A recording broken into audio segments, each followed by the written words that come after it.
is that planning is underrated. I don't think we can do too much planning. Some do, and depending on what it is. But when it comes to the topic that we talked about today, you can't do too much. Like Yeah. this preparation, this planning, it is like your last act of love for your family. That's kind of how I look at it. And I feel like people don't plan enough. I think sometimes we take a lot for granted.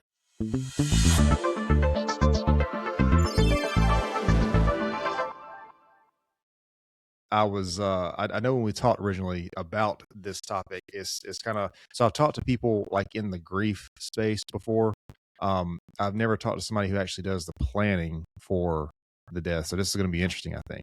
Yeah, there's a lot to it that people just don't know. I mean, I think inherently we know that we needed to have the conversation, but actually having the conversation, like knowing and doing are two different things. And a Right. lot of people don't follow through, or they don't follow through enough to really make it worth anyone's while or effort. So it's definitely a necessary conversation.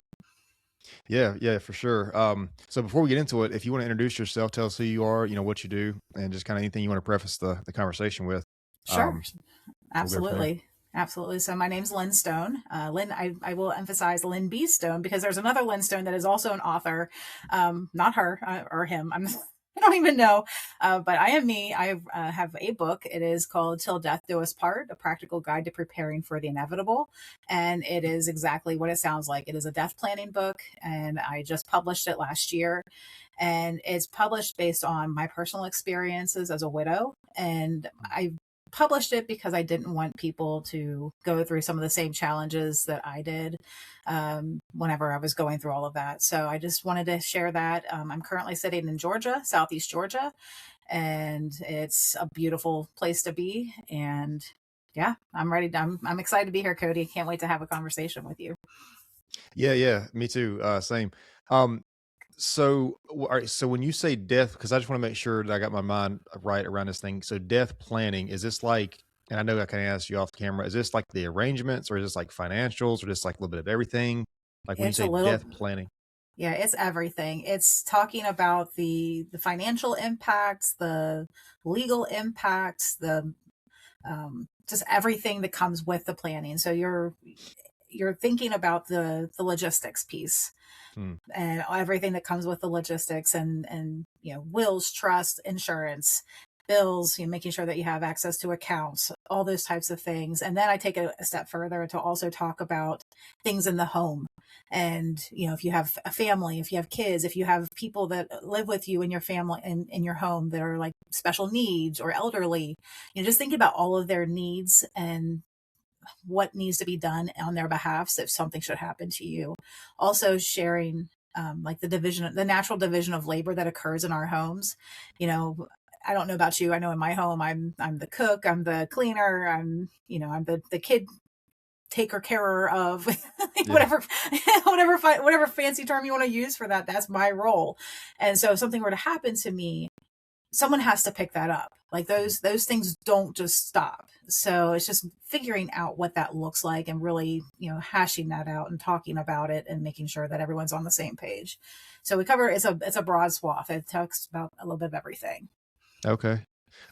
Before we move too far away from this, I want to apologize to you. I didn't mean to breeze past this. I'm It's sorry to hear about your husband. Um, it, he's been gone for 10 years and it's definitely been a journey. I was 32 when he passed away and we had two children living with us, a 13-year-old and our daughter who was 7. And so there was a lot of it was very unexpected. He was here one day, gone the next, and we didn't do any type of planning. We had conversations here and there, but just very haphazard. Nothing that happened so frequently that you felt like you needed to write it down. It was just such a random conversation. And so whenever it happened, it just kind of blindsided all of us. And I had to go through the whole burial process, like the funeral process and all of those things by myself. And I mean, I say by myself, I had family there, his family, my family were very supportive, but those are things like once the dust settles and once everyone goes back to their regular lives, you have to figure out how you're going to move forward. And so yeah. that was definitely a challenge. Yeah, it is, man. It's crazy in those situations because it's like if it's not somewhat planned out, um, it's almost like it's chaos trying to plan that stuff in that moment. You know what I mean? Absolutely. And then Mhm. you I don't know about your experience. In my experience, it's been like in retrospect, you look back on it and you kind of just reflect on it. You're like, well, man, did we do the right thing? You know, did we play the right song, the right music? Like it's those kind of things. You know what I mean? Absolutely. And, I think I have thought about this quite a bit actually, but I feel honestly, I feel good about the decisions that we made overall on my husband's behalf. Mm, There were a couple times where, there was a disagreement that I had with my in-laws, and we get along fabulously, but we were sitting in a funeral home trying to make final arrangements for my husband, and my father-in-law and I kind of it wasn't even a major disagreement, but it was a discussion because he wanted my husband to be buried wearing a suit. mm, And although my husband looked great in a suit, that just was not his personality. And I said I would really rather have him dressed as he was, like who he was, a jeans, t-shirt, a ball cap, like that was his style. And so we discussed it, and then he acquiesced, and so my husband's wearing jeans and t-shirt. yeah. He's wearing the things that made him him. And so it was, but you're right. I think a lot of people do have a little bit of hesitation, guilt, a lot of reflection back, thinking about, did I do the right thing to honor my loved one? Did I do what they would have wanted? And Hmm. I think we did. I think we did a good job for him. But I know a lot of people do struggle with that, especially if there's disagreement amongst the family. And it could Hmm. be even like big things like, people talk about, well, grandma wanted to be buried. No, grandma wanted to be cremated. And so, like, the very big conversations and very heavy emotional conversations that people have because grandma didn't write it down. Hmm. She Right. at one point in her life, she might have said this, and then later in her life, she said that. And there was no written record or authorized record saying that that's what she wanted. So, therefore, there you have infighting. Right. And so it happens in a lot of families. Yeah, and I mean, it just kind of highlights the importance of planning this. But I Absolutely. just I don't know. I mean, for most people, I think it's just such a chaotic moment. There was a situation recently where I was talking to a person. A person had passed, and they wanted to put one of the person's belongings like in the casket with them, and it was like Hmm. I think it was a Bible that the Okay. person had like written notes in and everything. And I'm like, I tried to explain to him, I said, listen, you really want to think about that because that's something that, like you may be able to read back on that one day. Like I understand, you know, the person taking that with them. I get the significance Hmm. of that, but it's like Hmm. that is also could be a gift they're leaving behind to you. Like you really want to think about like their hand. I mean, even something like handwriting, you know what I mean? Like Hmm. that's something that's like a gift almost because it's so unique. Um, Absolutely. and it's just, it's just such a chaotic, and unfortunately, you do hear the stories where the families are, I guess, broken or torn apart during those situations. And who knows what the reason for that would be. I guess there's different reasons, financially, unfortunately, and the decisions that need to be made. But anyway, this all just highlights the importance of the planning. Yeah. So and it makes me think. You said 32, so I'm 32 right now. Um, and this just kind of, it's like a light bulb for me because I've never thought about like planning my death. Like, you know what I mean? Yeah. It's just, and that was something I was going to ask you is like, what do you think it is that sort of, keeps people from plan? Is it just that they think they have more time? Is it just something that maybe they don't want to think about it? Maybe it's intimidating, it's scary. All of the above. Yeah. I, Yeah. I think, we're so busy living that we don't want to think about our own mortality. I think that's a big part of it.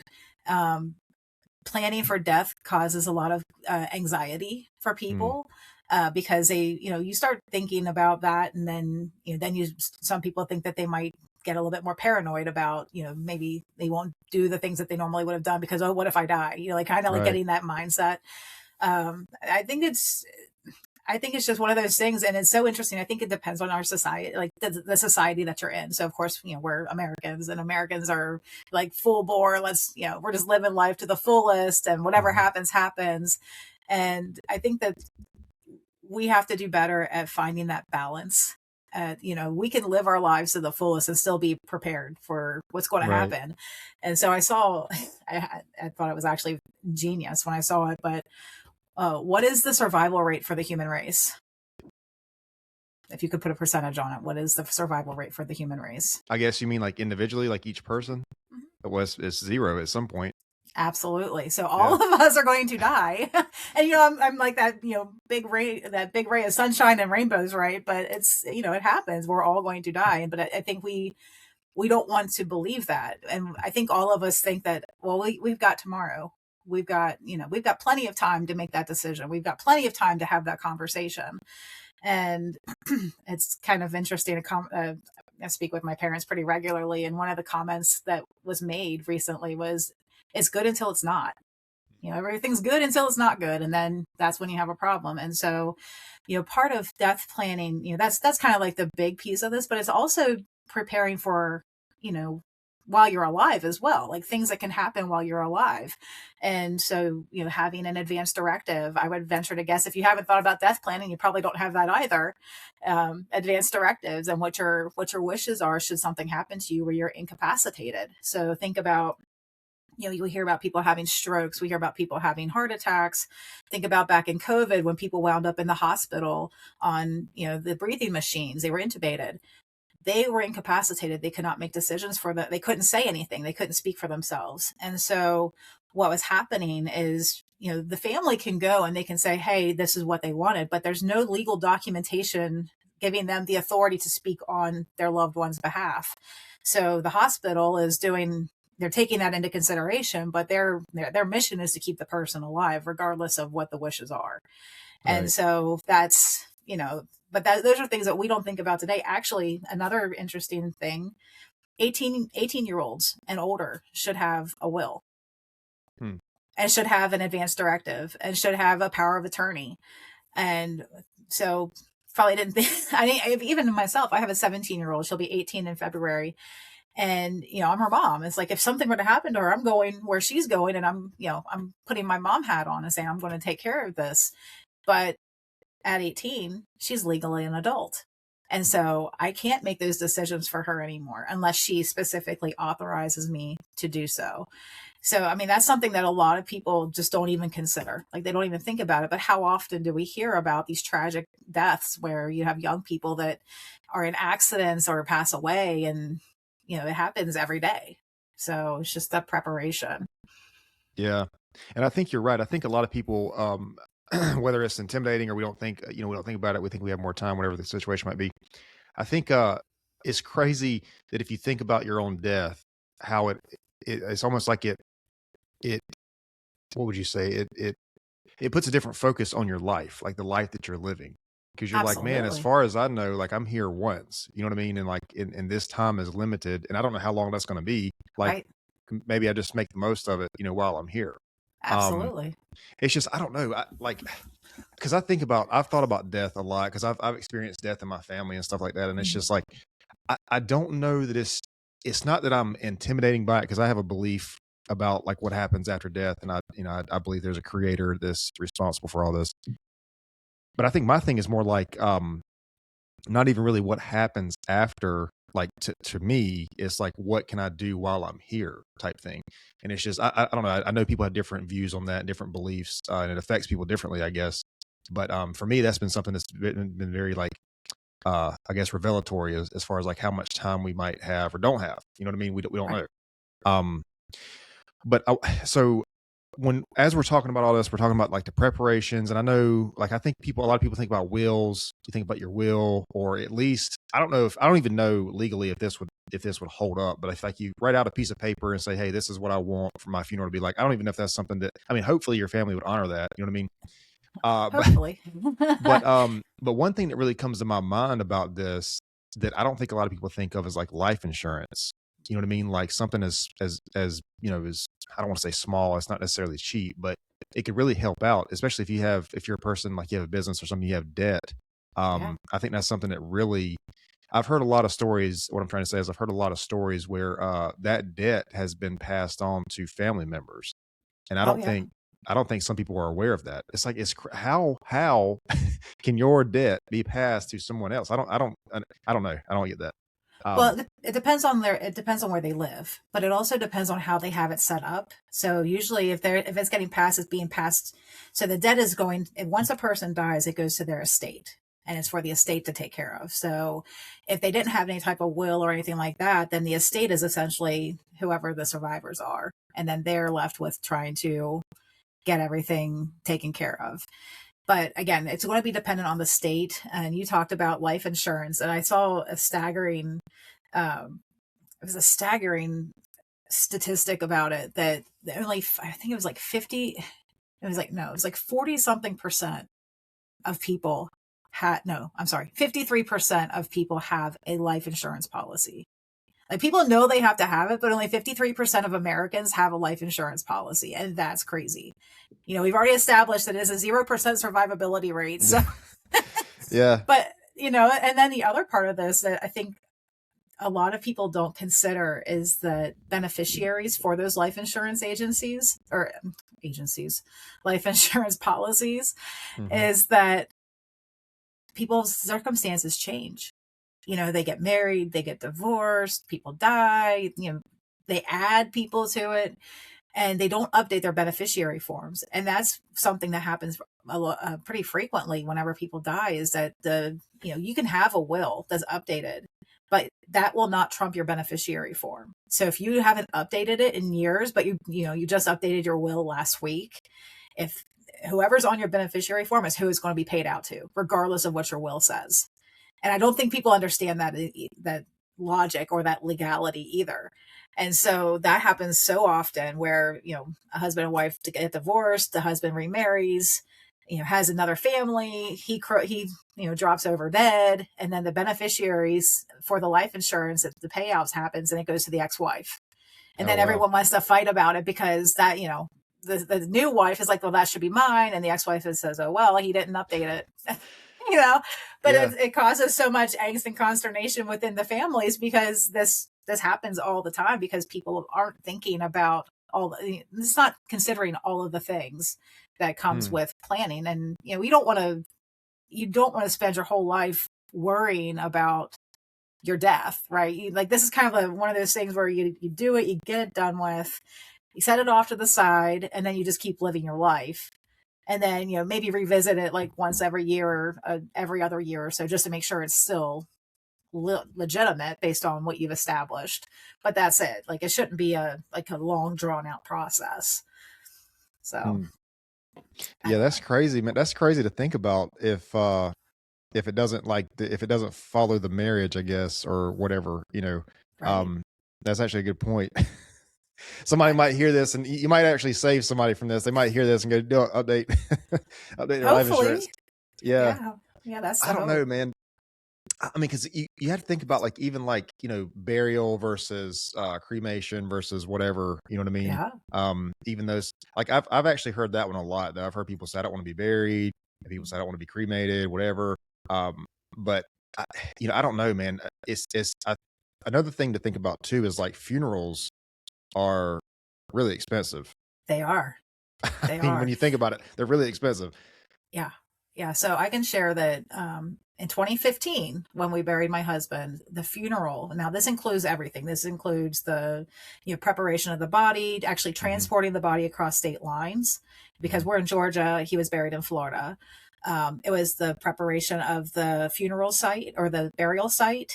It was, the actual ceremony itself, and, having the funeral, having the flowers, having the music, having all the things. That was $10,000. It was about $10,000 for that funeral.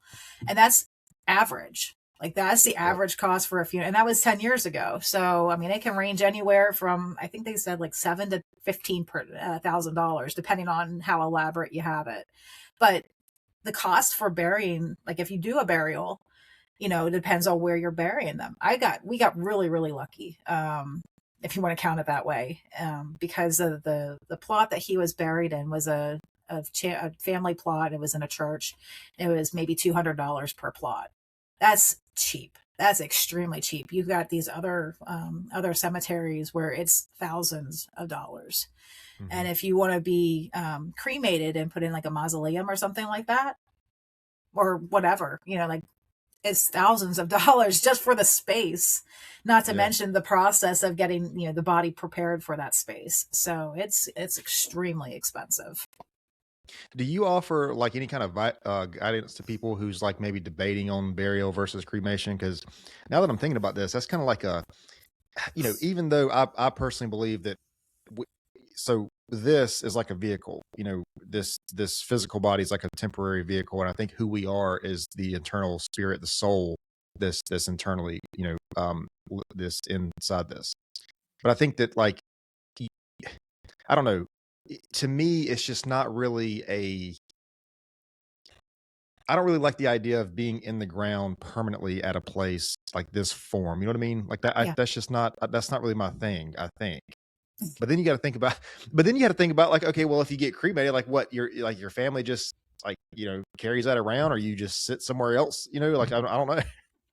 Well, yeah. So, I mean, it's always going to be a person's, personal decision what they want to do and how they want to do. But I mean, I think the things to consider, like what you said is actually very common. And it's funny because my parents we've talked about this oddly pretty frequently. And I think my mom might actually be watching, so I'm sure she's nodding her head in agreement.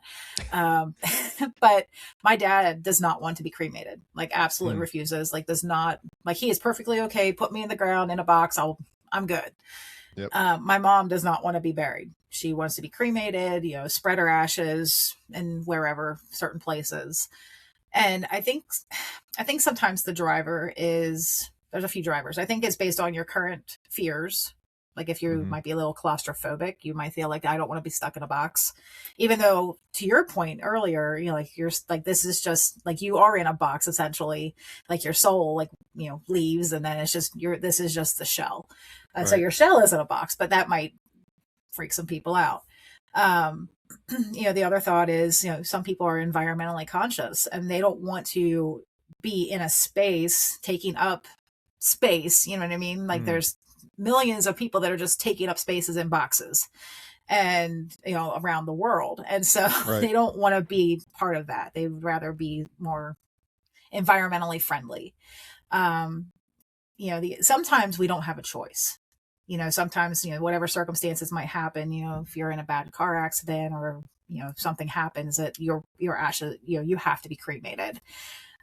Sometimes that's just is what it is. Some religious beliefs, people want to be in their full body form because in some religious beliefs, you know, the creator comes back and you rise from the dead and the idea is that your whole body needs to be intact so you can be risen to, it's like, I mean, Mm. again, it's just dependent on what your belief system is. It depends on a lot of things, and some people are like, just if you want to be cremated, what do spread your ashes. Some people, I mean, a lot of people will have their ashes like sitting on the mantle in somebody's house.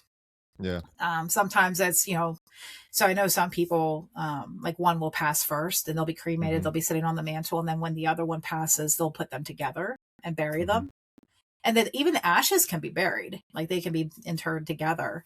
Right. So that's a pretty common one. I've seen some people take the ashes and turn them into glass globes Hmm. and like put light on them and make them really pretty. A lot of people will put them into jewelry, like we'll make rings or we'll like have like little necklaces that have little holders, containers for the ashes. I've seen most recently this seems to be a kind of a trend of people getting tattoos and having some of the ashes mixed in with the ink and it gets tattooed on them, which is Yep. kind of cool. Getting buried as trees. You can Yeah, be I've heard of that one. become a tree, or turning into compost. That one I thought was kind of interesting, like a whole process on becoming compost. Hmm. So, I mean, it just honestly just depends on what your personal beliefs are and how you want your final body to be treated, like how you want your shell to be treated. Yeah, it's so interesting. I'm thinking about like I'm just thinking about this from my personal point of view. And so I've experienced, people dying in my life, and recently it was my grandmother. So both my grandmothers have passed away, and then my mom passed away. Oh, I'm My sorry. mom passed away first, and it was my one of my grandmothers, and it was the other grandmother. But I've seen, like, first of all, there's many different reactions that people have to losing a person. Yeah. And so, like, I know that my personal reaction was different from my family's. Like you mentioned the graves and that kind of stuff. Like, I've never really felt connected at the cemetery. Like, that's, I know people go and visit and that, like, Mhm. I don't really feel connected like that, but I know a lot of people do. And I try to empathize with that. My thing has been more of like, I'll never forget when we had my mom's funeral a couple days after or whatever. I didn't really, I mean, it was like, 3 days after the funeral or something like that. I went back to the cemetery and there was a rainbow kind of off in the distance. And Mm, that was a bigger significance to me right. versus being at the physical location. Right. And it's just, I've seen things like that here and there before. I think I've told this story on the podcast before. So I have a landscaping company, and one time we picked up this big contract, and the person who was gave us our first check, her name was the same name as my mom. And so it's Oh, like it's cool. little things like that, you know what I Yeah. mean? That's when I feel connected to her in the spirit world. But some people do really feel connected to that physical location, to the Mhm. cemetery, and I get that. So I guess what kind of goes through my mind is like, well, I mean, really, it's not going to affect me one way or the other. I'm going to be off doing Right. better things. But it's like, how would my family feel? You know what I mean? And I guess that's the question for me, at least personally for me, that comes up. As far as a burial versus cremation. Yeah. Um, but I mean, you have a good point though. There's a lot of space in cemeteries. And there's limited space. I mean, Correct. so I don't know.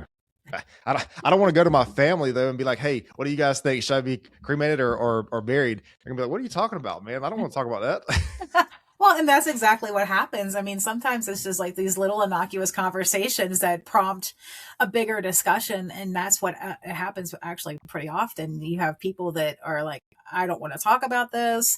You have like, oh, dude, you're too young. You shouldn't be talking about that now. You don't need to worry about that. You still got all this life ahead of you. And, I think for us, so I share similar beliefs with you in that. We had it honestly, my husband went in the ground and we would go. It was, if it wasn't every weekend, it was every other weekend, to just go visit with the family. And we would always swing by the cemetery but I mean, for me, that was more for my daughter. She was 7 when her dad died. And of course, I wanted her to go like where she could know where she knew dad was. Now, as she's gotten older and her belief systems are, growing, you know, it's kind of like, well, we don't go there nearly as much, but we buried him there because that's where his family, like that's where his parents, that's where his siblings, like they are all there. Therefore, he is there, and they can make sure to take care of his final resting space. But I see him in rainbows. I hear him in songs, like like like his name was so unique, and now his first name was Brinkley. And so I don't know if you've ever seen the RVs and the camping, but that's actually a brand. And Hmm. so I see, I live off of a main highway. And so there are a lot of people driving through Georgia to get to Florida, in their RVs. And I see every great once in a while, I will see a Brinkley RV. And I'm like, oh, there you are, honey. Okay. So, I Yeah. mean, it's the same thing. So, I mean, we will stop by the cemetery and, say hey, if you will, but that's not where we are. That's not where our connection is. And so I think for thinking about, your family and, if they can have a place to go where you are, for some people, they are like, well, spread me at the lake. So it's not so much that you're in one place at the lake, but your essence is at the lake. So if they wanted to Right. be near you, they would go there, or in the woods if they were a hunter, or, some people are avid sports fans. And so they're like, well, take me to the stadium and sprinkle me there or something like that. Of course, in alignment with whatever ordinances and policies those places have. But that's a common request. Like, put me there. Let me, sprinkle my ashes there. And that's my favorite place to be. So again, it's such a personal decision. And some people, like, they take it very lightly, and then some people take it very seriously, and some people just don't think about it at all. They don't care. Like, I've heard people have actually said to me, well, I won't be here, so it won't matter. I'm like, that's fair. Okay, I get it. But there's still someone that has to take care of you. Like, someone has to do something with your body. Someone has to do something with your stuff. So you need to care just a little bit, because your family will have to take care of that. And, it's really just a matter of how much grief you want them to go through. So I, I don't know. So This it's talking about the subjectivity of this versus how your family kind of sees it. It makes me think about something. I had a conversation with Dr. Fred Moss on the podcast, and I think Dr. Moss, forgive me, I think he's a psychiatrist, not a psychologist. I think he's a psychiatrist. Um, and we were talking about if people were given like 24 hours to live, how Mm. different that would be, how different of a 24 hours that would be for each individual person. Yeah. Um, and so I don't, because we were talking earlier about like once you see that your life is sort of a finite amount of time, that you don't know. Maybe I mean maybe some people do, but most of us don't know how long that time is going to be. Uh, it kind of puts into perspective how valuable I think it is. And so I guess again, it comes down to the person, individual, the person as far as like what to do in that time that's left. For me, I think it's about building something, leaving something that's going to be here after I'm gone. Now, other people, it might be, to use the phrase "live it up" or whatever, you know what I mean? And so Yeah. it's such a unique, subjective thing. But do you have any conversations kind of in that space, like because I don't think it's rational for any of us to just be so irresponsible living it up that we're just creating chaos and mayhem Right. everywhere. Right. But at the same time, again, as far as we know, we're here one time. Our family, we're with our family and our friends and people close to us one time. And Right. so I guess the question would be about like the balance of that. Like, o- or maybe I'm just kind of thinking out loud right here. Maybe the awareness of that, of knowing that it's a finite amount of time, it, maybe that's the answer to the question. Maybe the awareness of that. Dude, Yeah. I this is think like I'm really trying to wrap my brain around this. I've never thought about this like this. Like this is like a very this is really resonating right now. good. I'm glad that it's striking a chord with you. I think legacy building is kind of, yeah, I think you're right. There are people that are just, if they knew that they only had 24 hours to live, they would just go hog wild. Go do all the crazy things because this is all they have left. But I think others, especially if they are close with their family, they have children, I think that they would try to leave legacy, leave memories, leave something that would allow for them to remember you by in a good way, so that they would be able to look back and have something like, taking pictures, taking videos, doing things together, like making those memories. Because honestly, when we're gone, that's all that will be left is Mm, pictures and videos and recordings and memories. And that's it. yep. So, I mean, I think, given that timeline, I think for myself, it would be to try to say all the things I had to say in that short period of time, to say, let people know how much I love them, how much I cared about them, how much of an impact they made on my life. And, I think that that's a good way for people to live generally, like just to be so transparent about how you feel about them so that there's no question, like, I talk to my parents every other, well, Tuesdays and Thursdays are our day. So I talk to them pretty regularly. Um, and so, it's like we talk and like, I love you, saying I love you. And, just having those difficult conversations because you just don't know. You just don't know. And like, any interaction you have with your friends. I mean, I saw a meme recently and it's like, tell your friends you love them so much it makes it awkward. And Yeah. it's like, I don't know if I can go that far, but I do say, hey, I love you. I hope Hmm. you're well. Take care of yourself. And so, just those well wishes that you put out, and like that's, you surround yourself with those people, and you surround yourself with that love, and you are a part of that. So, I think that's really, I think for a lot of people, that's probably the direction they would go. Would be to let's have that lasting legacy for themselves and for their family, so that they have something to resort back to. Man, I just had another powerful realization here. Okay. Like really all we have is memories of people. Like That. you and I are here right now, and after this conversation, all we're gonna have, I mean, we're gonna have the the podcast and the tangible Well, thing. we'll have the But like YouTube. yeah, I mean, we're gonna have a tangible thing from it, but like we're gonna have the Yeah. memory of like the, and then the people that we talk to, our families and stuff. If we're not around, I mean, yeah, they might have a picture or whatever, but like they have the memories of you, Yeah. and like that's like really at really that's all we have is the memories of It is. the people. And so like And I understand that we make the memories through the moment, through the present moment, but it's like we experience one, or as far as we know, we experience one present moment at a time, but like Right. memories we just have, you know. Right. This is I listen, I've never this is I'm gonna think about this. Yeah. Yeah. I mean, So, because it just makes it more valuable. You know what I mean? Like each oh, moment, each individual absolutely. moment, Absolutely. like you And were so saying. it's interesting though. I mean, I think sometimes we put so much, we put a lot of emphasis on things like on these memories, right?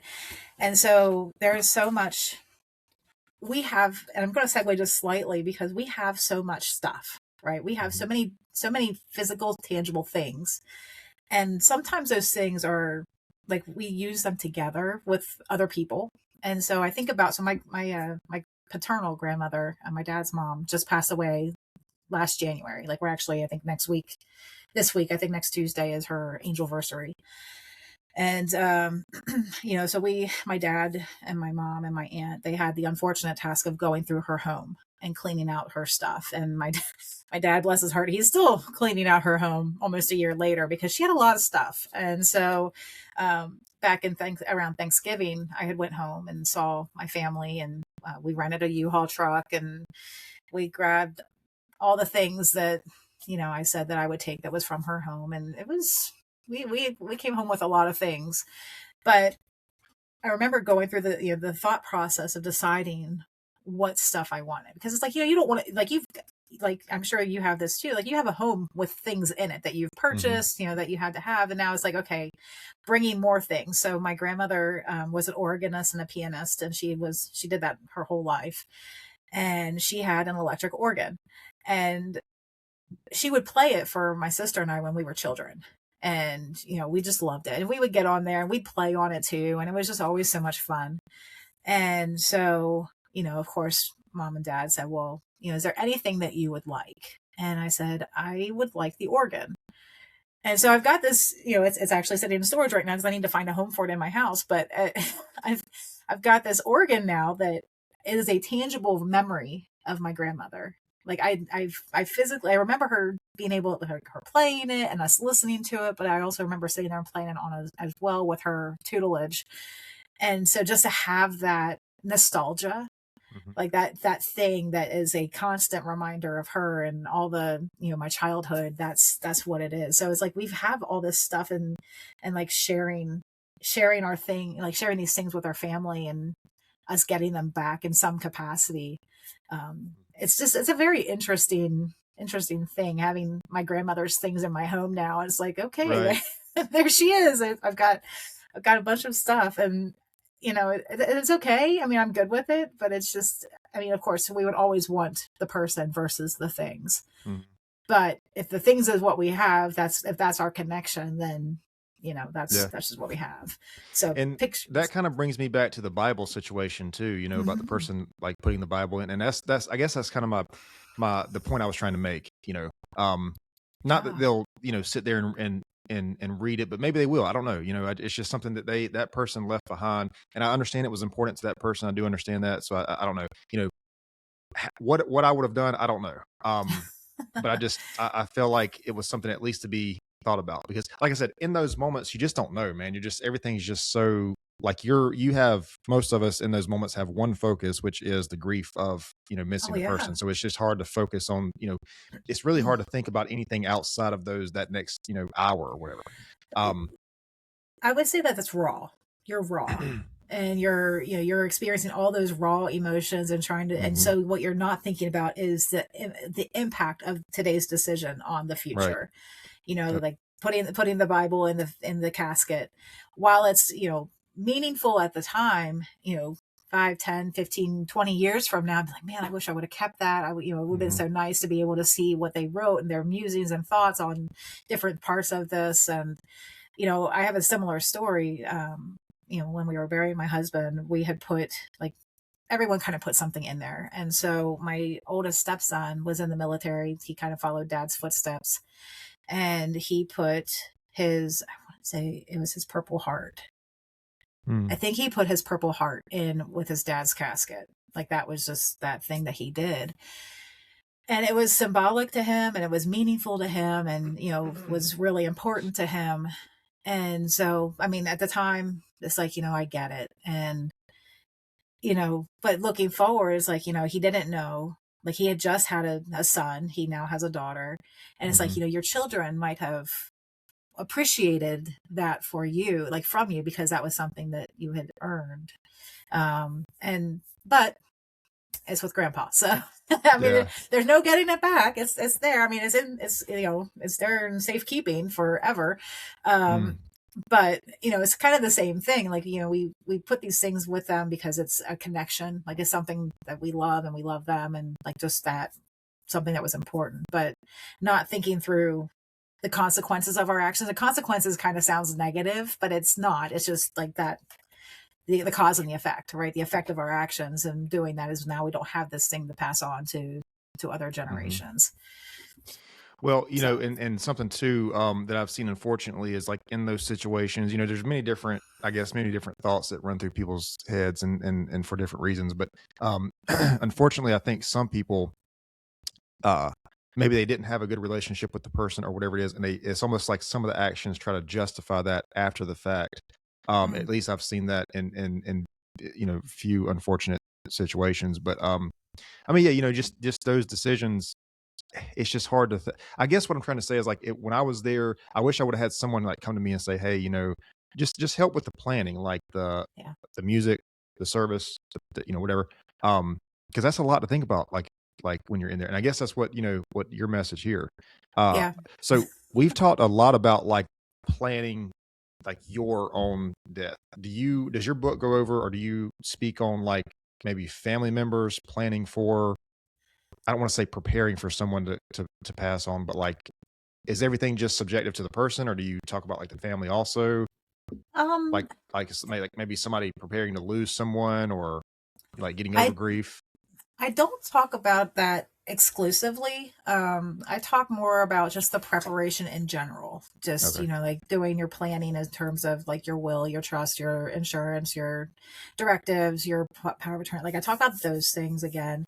I do talk a little bit at the very end about the memory making, like that kind of topic, because I mean, I think all of it, regardless of who it is, if it's children, if it's, folks with terminal illnesses, whatever, like they can use this. It's just a guide, because it's like, Right. these are the things that you should think about. If kind of back to our earlier conversation, that you've got a finite period of time. Like the doctor's given you 6 months to live.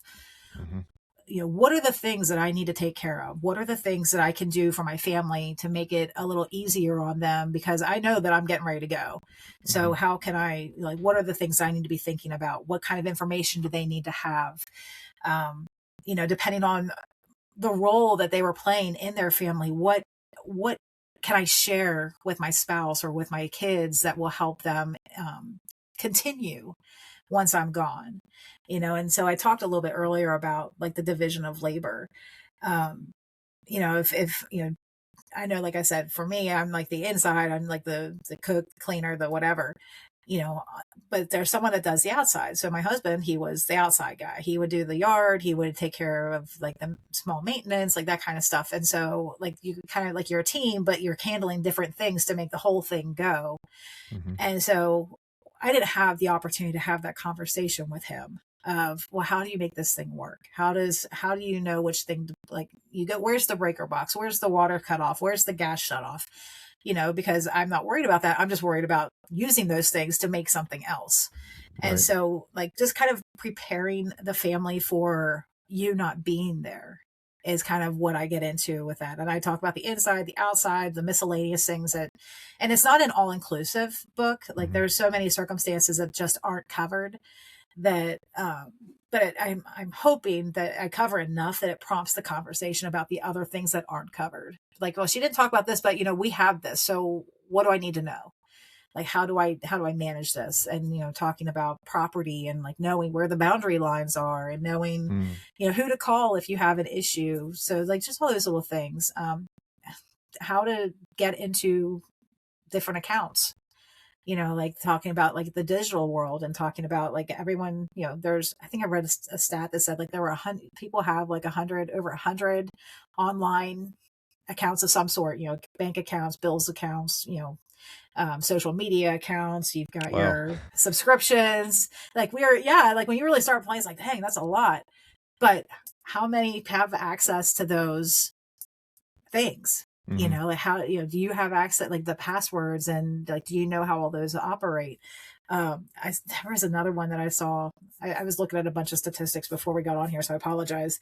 Uh, but it's like there's millions of dollars that are sitting like in cryptocurrency.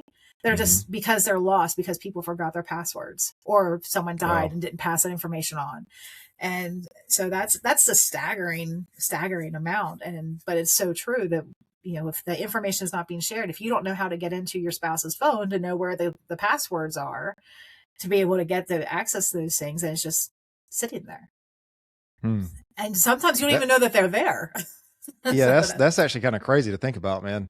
Um, that reminds me though, like I've heard people talk about like they use their social media, like we were talking about making memories, as basically like a, I don't know if you would say a an online scrapbook maybe, or something yeah, like I've heard people refer to it as something they can leave behind for their family.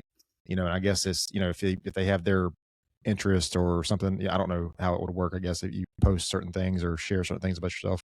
yeah, I would say that that would be true. I mean, any social media presence could kind of be viewed like that. I think the importance for that though is if you're going to treat it like that, that you have a legacy set up, like a legacy contact, that whenever you pass, that person can Hmm. access it and not necessarily shut it down, but lock it down.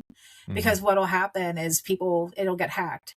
And then, someone that has been dead, and this happened to me. I was just talking with my dad, and he said the same thing happened to him. Someone's been dead for a few years, and all of a sudden you get this random message from them. And it's like, no, they're not channeling you from the dead. This is somebody that hacked the account Yeah. and you're trying to get money or whatever. But it happens all the time. Mm. And, you just That's don't a think good about point. it. Yeah, that's a really good point. Um, well, listen, it's been great talking to you. Before we close this thing, do you have, speaking of social media, do you have a social media? Do you have a website? Do you have a place where your book is, or anything you want to advertise while you're here? Sure. Yeah, I am on social media. I'm on Facebook, author Lynn B. Stone. It's all together. I'm out there. I do have a website, authorlynnbstone.com. We have a theme here. And then my book is on Amazon, Till Death Do Us Part, Practical Guide to Preparing for the Inevitable. And I actually have a copy here so people can see what it looks like. You see, it's got like the little casket with the flowers. Um, so yeah, I mean, definitely check it out there, and check me out on social, on Facebook. I post everything. And also it's not out there yet. I'm still working on it, but I'm coming up with a vulnerability assessment. So Mm. people, if they're thinking, well, I think I'm okay. I don't think I need to do planning yet. It's a really good tool, especially if you're a married couple, to kind of go through and assess how ready are you? Where's the information shared? Does everyone have access? Does everyone know? And we're talking about the home. We're talking about finances. We're talking about legal. We're talking about professional networks. I mean, it's like 38 questions. It should only take about 10 minutes, but based on how they answer, I'm going to give some suggestions and have some extra tools that they could look at. So that's coming. That'll be on the website. So lots of great information out there. Yeah, So yeah, for sure.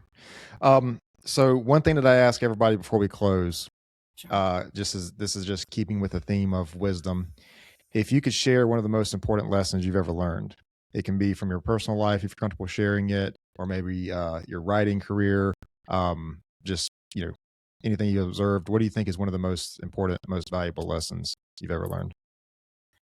I think the most valuable lesson is that planning is underrated.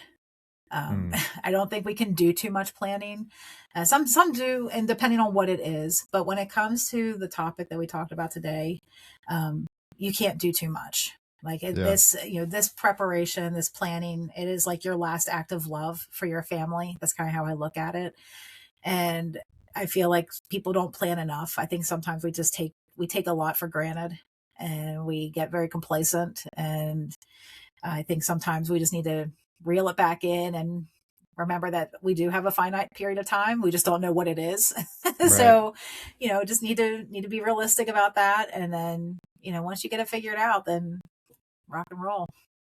So, Yeah. What's the quote? If you fail to plan, you plan to fail, or something. Absolutely. Yep. Yeah. That's exactly it. Yeah, man, something this big, because, like, again, going back to, I guess my personal view and opinion, I'm a kind of person who, like, I want my family to be taken care of after this. And I guess a good part of that would be having a plan for that. You know what I mean? You don't want them to be, trying to figure everything out and grieving you at the same time, because, like we mentioned, that's difficult. So I think, man, I'm gonna have to, like, really do some thinking on some of this stuff that we thought. But this is why I like having these conversations, because I know for me, and people out there that might listen to this, maybe it opens up the mental door, to have that conversation with themselves, or other people. I don't know. But I think sort of that line of thought is important, because it's not something we think about a lot, and probably not enough. Absolutely. Well, and it definitely starts with us.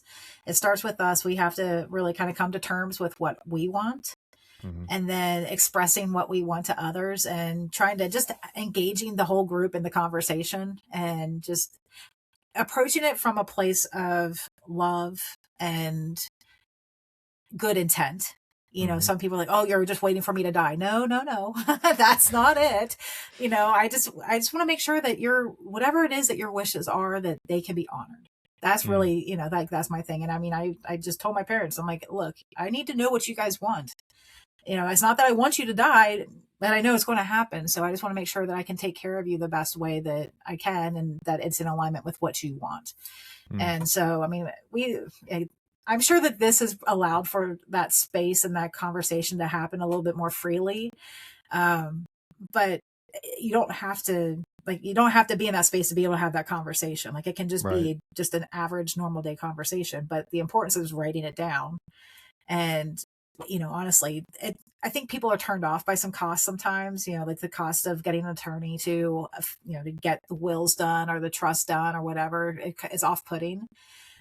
Not realizing that the cost to probate the will, or the cost to settle, disputes for the estate once you're gone, will be that much more. It's super expensive to do those things. So just trying to have some forethought and planning, and really being very intentional about what your goal is for your family, and what your goal is for you, and all of those things. So it's tough conversations, but necessary conversations all around. Yeah, no, for sure. Well, listen, I've appreciated your time here, and it's been a good conversation. I'm going to close out. If you can hang out for just a couple minutes, I'll explain to you how we upload this thing, but it has been really good talking with you today. Likewise. Thank you so much. Thank you. Hey, listen, guys, I really appreciate you tuning in today. If you enjoyed this podcast, if you found it useful or beneficial, you can subscribe, follow, interact, and see more content at Pure Wisdom Podcast. This is all social medias: Facebook, Instagram, YouTube, TikTok, Rumble, Spotify, Amazon Music, and Google and Apple Podcasts. Again, we appreciate you tuning in, and we'll see you next time. This episode is brought to you by Excel Coaching Academy. Hey, guys, I'm really excited to let you know that I started a mindset coaching business. So what I want to do with this business is I want to help entrepreneurs, business owners, salespeople, leaders, and fitness enthusiasts or athletes develop the right mindset to increase revenue, improve business or performance, and overcome the challenges needed to become the best version of themselves. You can get more information about this by emailing info@excelcoaching.academy.